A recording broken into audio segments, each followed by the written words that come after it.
'94, and welcome to the first of many LEGO Star Wars 2016 set reviews. Today we're taking a look at the 75131 Resistance Trooper Battle Pack. This set retails for $12.99 in the United States and contains 112 pieces, as it says on the box. Most of these pieces are very small, so you're not really getting a lot of value, but you are getting 4 cool minifigures here in the Resistance Troop Battle Pack. Here's the box art. Pretty cool box art. I like it. It's kind of very... The ground color goes with the Resistance Troop minifigure color, so that's kind of cool.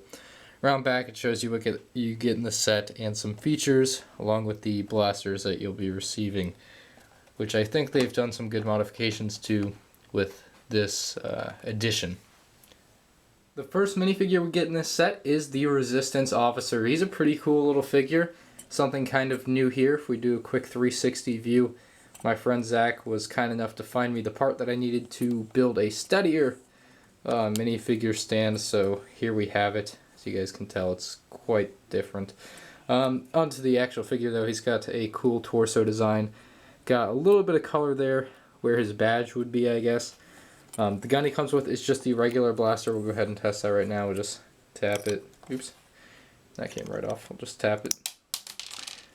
Goes pretty far as normal. Around back, some back printing. Cool new hairpiece, I believe. It's new to me at least. It might have been in some Star Wars Rebel sets actually. He has a single-sided head. On the front of the head he has a little microphone, so he is obviously talking to other people at some point during the battle. And yeah, he's a pretty cool figure, but we're going to move on to some of the Resistance Troopers, which have this really cool new helmet design. The next figure we get is a Resistance Trooper, I believe, and there are two. You get 2 of the same figure, but they have 2 different faces. So the first face is one with the mustache, which looks really cool and kind of odd at the same time. In the instructions, it looks really funny. I'll show you those later, maybe. But the gun has an extra little thing added onto it to give it a little bit more detail. Looks kind of cooler than the other one, so I like that. His torso kind of looks like a Tusken Raider torso, just more rebellish, I don't know. More like bandoliers on there.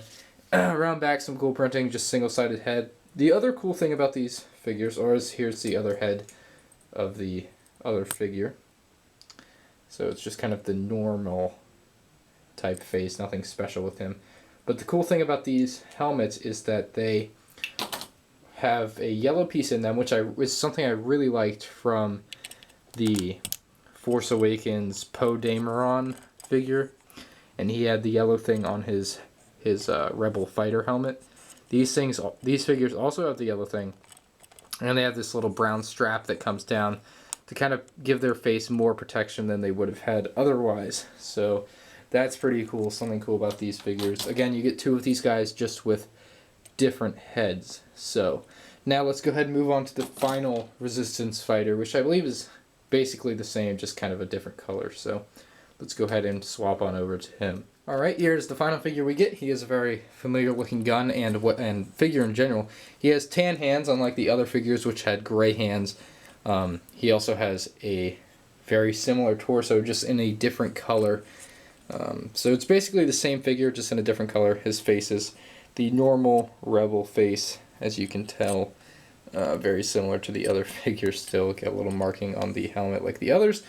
The gun is the same. Basically everything's the same except for the hand color, the torso.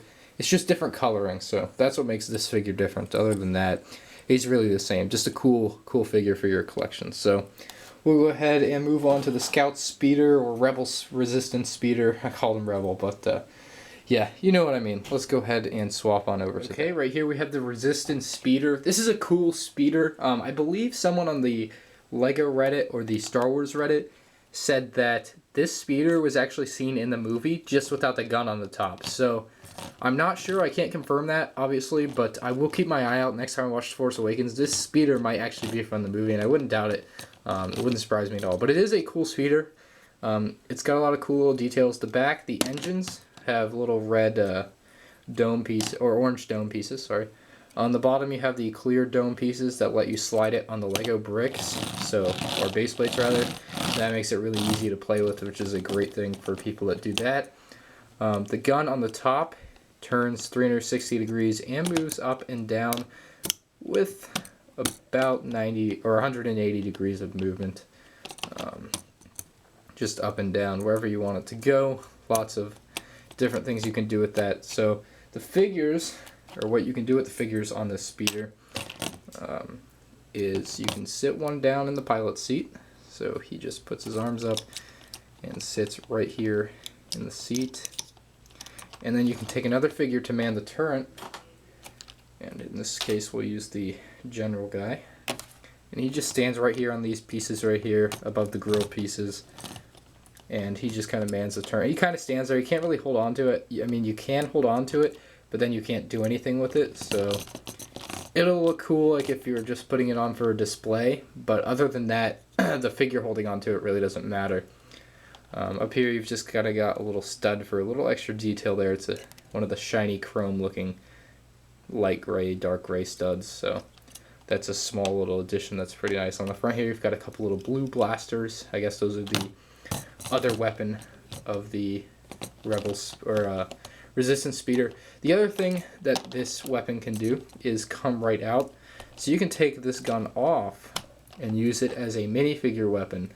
So if you're really feeling like your minifigure's lacking, now you've got a giant weapon for him to use, which is a little difficult to use with this thing coming off the back, but it's still doable. And then you end up with a speeder that looks like this. You can kind of fold this back and out of the way.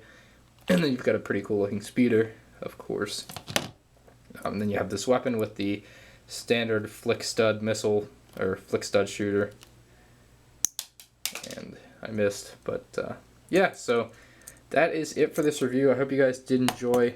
Please like, comment, and subscribe. Check out my other reviews. I got more reviews coming out soon, especially on the First Order Battle Pack. This will be the subsequent review to this, which is definitely a set worth checking out. But with that being said, this set is now available, so check out that set on lego.com, and I'll see you guys in the next video. Peace out.